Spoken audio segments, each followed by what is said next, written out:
ठिकाणी बसण्याची व्यवस्था करावी। आणि स्मारकाच्या बाजूला जे सर्व शिवसैनिक उभे आहेत त्यांना विनंती करतो की त्यांनी आता रस्त्याच्या साईडला उभं राहावं, कारण आदित्य साहेब ज्या ठिकाणी येणार आहेत त्यावेळी शिवरायांचं दर्शन करण्यासाठी त्या ठिकाणून जाणार आहेत। तरी आपल्या सर्व लोकांना विनंती आहे की आपण या ठिकाणी, आपल्याला माहिती आहे आपल्याला जागा कमी पडते, आपण सर्वांनी या ठिकाणी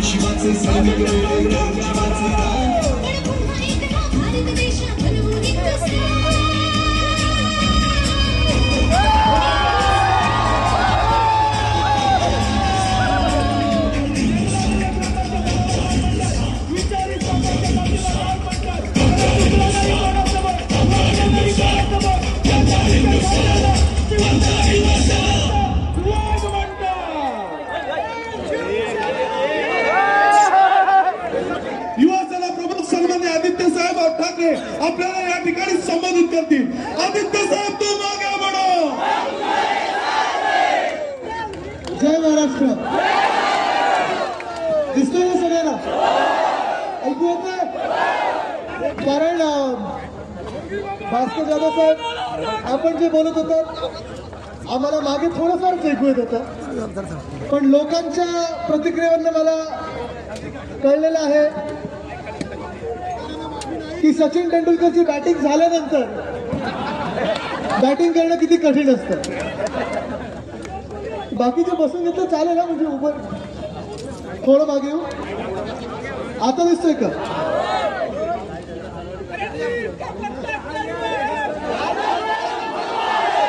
जाऊ दे जाऊ दे,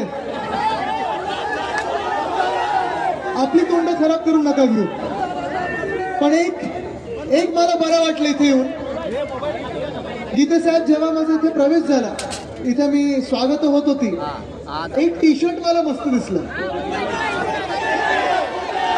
किती खोके, किती खोके, किती खोके, 50 खोके, 50 खोके, 50 खोके। असं जसं आपण सगळे आता घोषणा देत आहोत, मागच्या महिन्यात आम्ही सगळे विधानभवनाच्या पायऱ्यांवर बसून घोषणा देत होतो। आम्ही ओरडत होतो 50 खोके, 50 खोके, 50 खोके। आता हे सगळं ओरडल्यानंतर अरे खाऊन खाऊन 50 खोके, अरे खाऊन खाऊन 50 खोके।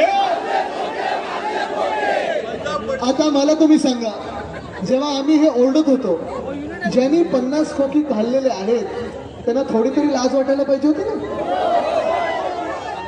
त्यांच्यातून एक निर्लज्ज मंत्री आम्हाला विचारत होते तुम्हाला पाहिजे का, तुम्हाला पाहिजे का। आणि हेच मी तुम्हाला आज विचारायला आलेलो आहे की असे निर्लज्ज 50 खोकी खाणारे खोके सरकार तुम्हाला राज्यकर्ते म्हणून मान्य आहेत का? तुम्हाला सरकार म्हणून हे मान्य आहे का?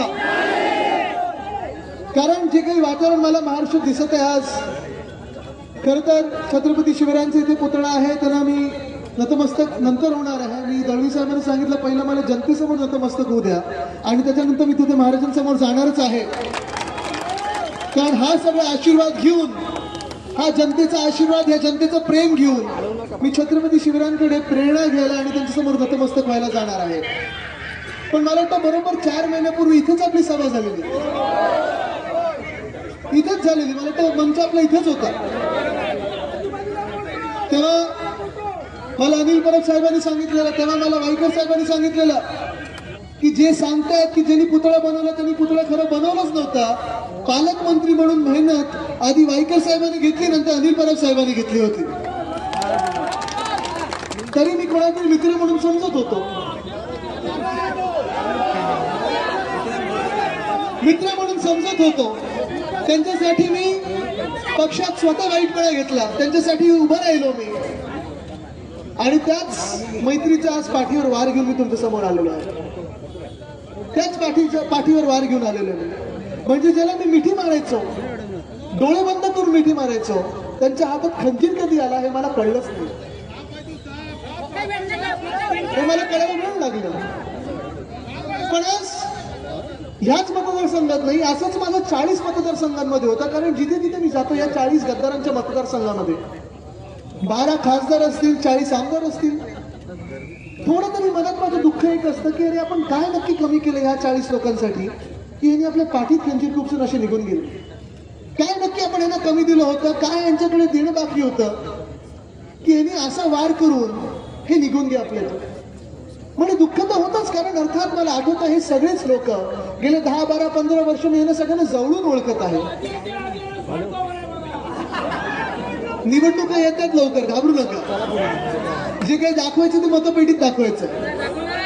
पण 40 मतदारसंघांमध्ये गेल्यानंतर मला दुःख ह्या गोष्टीचं होतं की ज्या लोकांसाठी आम्ही दिवस रात्र मेहनत केली, तिकीट देताना बघितलेलं उद्धव साहेबांना, रात्रभर जागून यांच्याशी बोलताना बघितलेलं, यांच्यासाठी जिंकायचं कसं ही सगळी स्ट्रॅटेजी आखताना बघितलेली आहे, त्यांच्यासाठी प्रचार आम्ही केलेला. जसं आज मला इथे मला वाटतं तुम्ही 4:30 पासून या सभेला आहात, बरोबर ना? असं तुम्ही ह्या 40 लोकांच्या पण, ह्या 40 गद्दारांच्या सभेसाठी पण तासन तास थांबले असाल. असंच तुम्ही ह्या 40 गद्दारांसाठी प्रचार माझ्यासारखा केला असाल. त्यांच्या विजय मिरवणुकीत गुलाल तुम्ही उडाल असाल. ते जेव्हा मंत्री बनले, ते जेव्हा आमदार बनले, खासदार बनले, तेव्हा तुम्हाला पण आनंद झाला असेल ना? झाला की नव्हता? त्यांच्या सुखदुःखात आपण पण होतो सगळे. पण त्यांच्या सुखदुःखात जसे आपण होतो, त्यांनी आपली सुख आणि दुःख बघितली नाही. त्यांनी आपली जसं सुखाचा वेळ बघितला, जेव्हा आपला कठीण काळ होता, तेव्हा उद्धव साहेबांच्या पाठीत खंजीर खुपसून हे निर्लज्ज नेते निघून गेले आपल्यातून. ठीक आहे, आज थोडं मन हलकं होत आहे, कारण एकेकाचे कारनामे जर बघितले महाराष्ट्रात, कोण सांगतोय जैसेच तैसे उत्तर देईन. अरे हे उत्तर द्या ना. प्रश्न कोण विचारताय? गद्दारांकडे मी लक्ष पण देत नाही, तेवढं तुमची लायकी सुद्धा नाहीये. कोण जाऊन धमकवतोय, लोकांना धमकवतोय, बोलतात गद्दार बोलले तर आम्ही कानाखाली मारू. तुमच्या मतदारसंघात येणारे 40 वेळा गद्दार बोलायला तुम्हाला. हिंगोलीच्या तिथे मला वाटतं तुम्ही जाऊन आलात आता, त्यांना काय तुम्ही बोलला तिथं?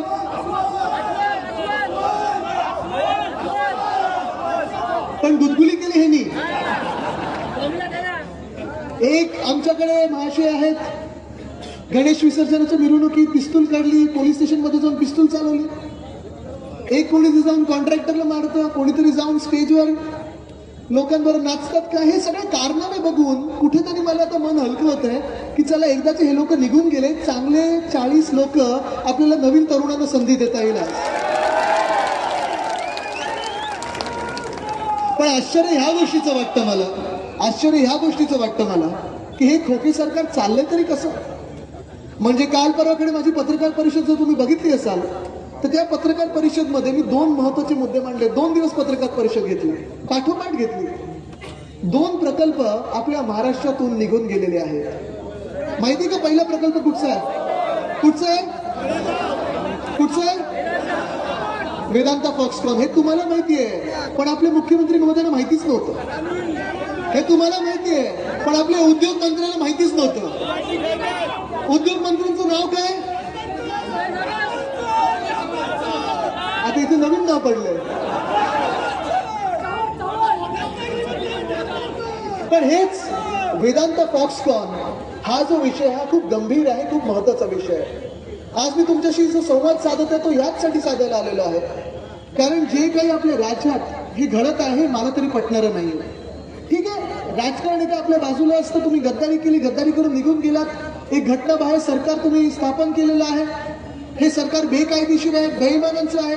घटना बाहेर आणि तुम्ही आज लिहून घ्या सरकार कोसळणार म्हणजे कोसळणारच. पण हे जेव्हा मी बोलत आहे ते सत्य जरी असलं तर ह्या 2-3 महिन्यामध्ये जे काही घडत आहे हे काही चांगली गोष्ट नाही आपल्या राज्यासाठी, चांगली लक्षणं नाही आहेत. ज्या वेदांता फॉक्सकॉनसाठी मी असेल, सुभाष देसाई साहेब असतील, ते उद्योग मंत्री होते, जानेवारी पासून आम्ही प्रयत्न केले. ज्या मिनिटाला डिसेंबरमध्ये आम्ही ऐकलं की केंद्र सरकारने 76,000 कोटीची सबसिडी सेमीकंडक्टरसाठी आणलेली आहे आपल्या देशात. चांगला प्रस्ताव होता. मी केंद्र सरकारवर आरोप करत नाही, टीका करत नाही. तो प्रस्ताव, त्याचा पाठपुरावा आम्ही सुरू केला. जानेवारी ते आता जून पर्यंत प्रत्येक महिन्यात आमची 2-3 वेळा भेट झाली. त्या वेदांता फॉक्सकॉनच्या 2-4 टीम्स गेल्या तिथे. अनिल अग्रवाल साहेबांना आम्ही स्वतः भेटलो, डॅवॉसला भेटलो, इथे व्हिडिओ कॉन्फरन्सिंगवर भेटलो, मुंबईत भेटलो. त्यांच्या टीम्स जाऊन तळेगावच्या तिथे, पुण्याच्या जवळ तळेगाव आहे, तिथे जाऊन त्यांनी जागा नक्की केली आणि 100% हे वेदांता फॉक्सकॉन आपल्या महाराष्ट्रात येणार होतं. जूनच्या दुसऱ्या आठवड्यात देसाई साहेब दिल्लीला गेले, त्या फॉक्सकॉनच्या टीमला भेटले, जागा पक्की केली. तळेगावमध्ये येणार, महाराष्ट्रात 1 लाख लोकांसाठी, तरुण तरुणींसाठी रोजगार निर्माण करणार असं आपण ह्या महाराष्ट्रात काम करत होतो. त्यानंतर सरकार ह्या 40 गद्दारांनी पाडलं, तरी देखील आम्ही कुठेही टीका केली नाही. आम्हाला वाटलं चला हे काम पुढे चाललेलं आहे, चांगलं चाललेलं आहे, त्यांना थोडं पाठबळ द्यावं, कारण जे काही फायदा होईल, जो काही चांगलं काम होईल ते आपल्या महाराष्ट्रासाठी होईल, महाराष्ट्राच्या तरुणांसाठी होईल. आता जे काही येतं ना समोर, 15 जुलैला ह्या महाराष्ट्र शासनाची हायपॉवर कमिटीची बैठक झाली. ज्या काही सबसिडी, ज्या काही सवलती द्यायच्या होत्या त्या आपण मान्य केल्या. 26 की 27 जुलै, 25 की 26 जुलैला विधान भवनामध्ये, असेंब्लीमध्ये गीते साहेब ह्या तात्पुरतं मुख्यमंत्र्यांनी, तात्पुरतं मी बोलतोय कारण हे सरकार कोसळणार आहे, हंगामीचं माहित नाही, हंगामा खूप चालू आहे,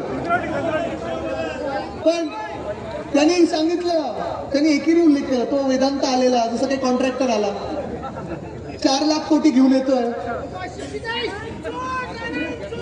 काय झालं या राज्यामध्ये की एकंदरच तुम्ही बघितलं तर मुख्यमंत्र्यांना कोणीतरी सांगितलं 4 लाख कोटी घेऊन येतात वेदांतामध्ये.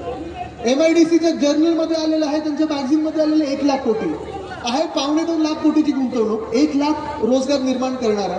27 ते 28 तारखेला त्यांनी सांगितलं. परत 29 ऑगस्टला गीते साहेब उपमुख्यमंत्री महोदयांची वेदांता बरोबर म्हणजे अनिल अग्रवाल साहेबांबरोबर बैठक झाली आणि 5 सप्टेंबरला आपल्या शासनाने वेदांता फॉक्सकॉन ग्रुपला पत्र पाठवलेलं आहे की MOU कधी करायचं.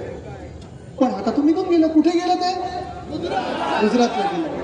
गुजरातला जाण्याबद्दल दुःख नाही, गुजरातला जाऊ दे, राजस्थानला जाऊ दे, आंध्रात जाऊ दे, तेलंगणात जाऊ दे, दुःख आणि राग मला ह्या गोष्टीचा येतो की जो प्रकल्प आपण महाराष्ट्रात 100% आणणार होतो, ज्या प्रकल्पामुळे माझ्या ह्या तरुणांना, बेरोजगार जे आहेत माझ्या समोर आज, त्या लोकांना आपण 1 लाख लोकांना रोजगार देऊ शकलो असतो, तरुण आणि तरुणींना, तो प्रकल्प निघून गेला.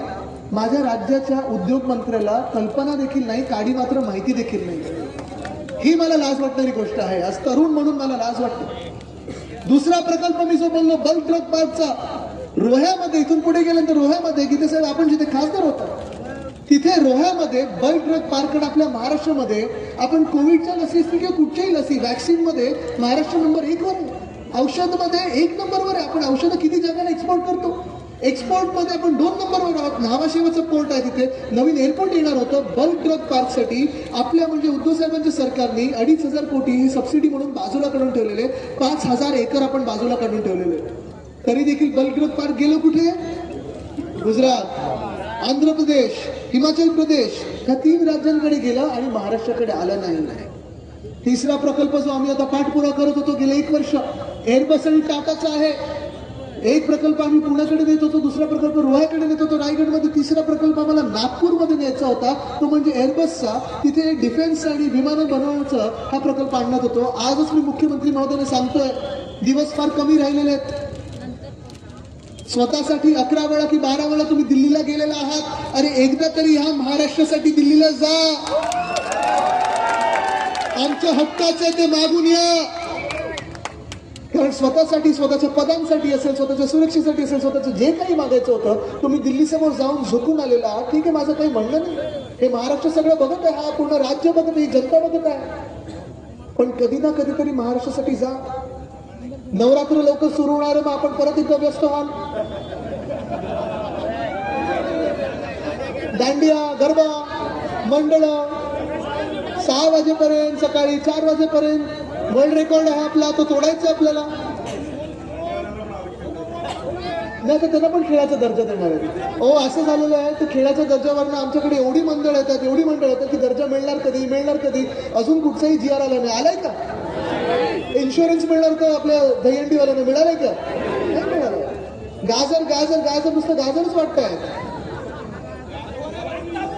पण महत्वाची गोष्ट ही झालेली आहे की हे जे सगळं काही चाललेलं आहे, आपल्याकडून 2 महत्वाचे प्रकल्प गेले, तिसरा निघू शकतो, तरी यांचं लक्ष माझ्या महाराष्ट्रात काही येईल नाही, माझ्या पक्षात कोण येईल, माझ्या गद्दारांच्या पक्षात कोण येईल एवढंच बनलेलं आहे. माझ्यासोबत कोण होतंय, मी ह्याला काय चॉकलेट देतो, त्याला काय चॉकलेट देतो, चल मंत्री करतो. अजूनही मंत्रीपदाचा विस्तार झालेला नाही, मंत्रिमंडळाचा विस्तार झालेला नाही. गद्दार कोण बनतंय एवढ्यावर लक्ष, पण माझ्या महाराष्ट्रात रोजगार कोण देणार, रोजगार कोण निर्माण करणार, ह्याच्याकडे ह्या सरकारचं लक्ष नाही. हे जे सरकार आहे, हे जे घटनाबाह्य सरकार आहे, हे तुम्हाला पटणार आहे का? कारण ही जी गद्दारी झालेली आहे, मुळात ही गद्दारी ही गद्दारी नुसतं शिवसेनेशी नाही, नुसतं उद्धव साहेबांची नाही, तर माणुसकीशी गद्दारी झालेली आहे. ही गद्दारी जर तुम्ही बघितली तर एखादा जो माणूस असतो, जो कुटुंब प्रमुख असतो, पक्षप्रमुख असतो, उद्धव साहेबांसारखा नेता जो आपल्या सोबत, तुम्हाला माहिती सगळ्यांना उद्धव साहेब किती प्रामाणिक आहे, किती सच्चा माणूस आहे, साफ दिलचा माणूस आहे.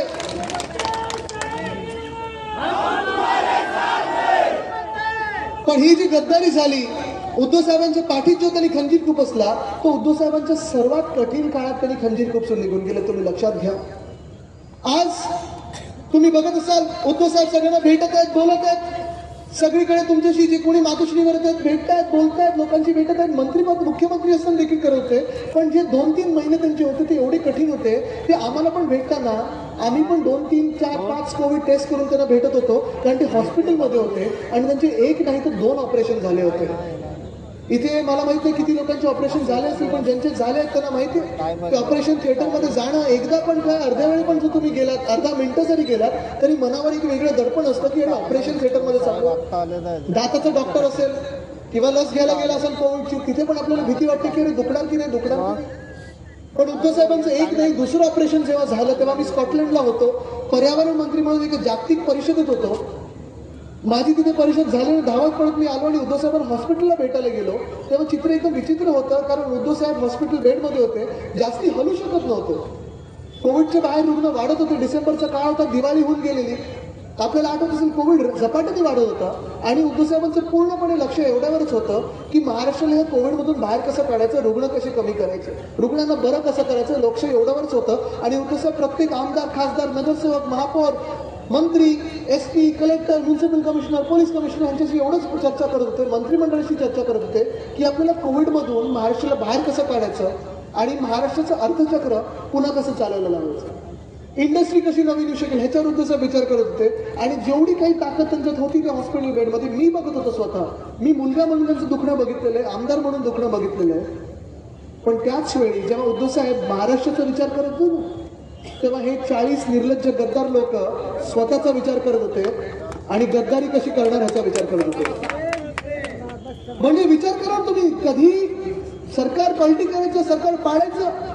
ठीक आहे, मी अनेक सरकार या देशात पडताना बघितले आहेत, अनेक गद्दारीची आपण बघितलेलं आहे. अनेक लोकांनी पक्ष सोडून गेलेले आहेत, दुसऱ्या पक्षात गेलेले आहेत, आमदार असतील, खासदार असतील, सरकार पडलेली आहे. पण कधीही कोणी एवढ्या वाईट वृत्तीचं मी बघितलं नाही की ज्या माणसाचा कठीण काळ असतो, ज्या माणसाने तुम्हाला सर्व काही दिलं, त्या माणसाला त्याच वेळी बरोबर पाठीत खंजीर खुपसून निघून जायचं.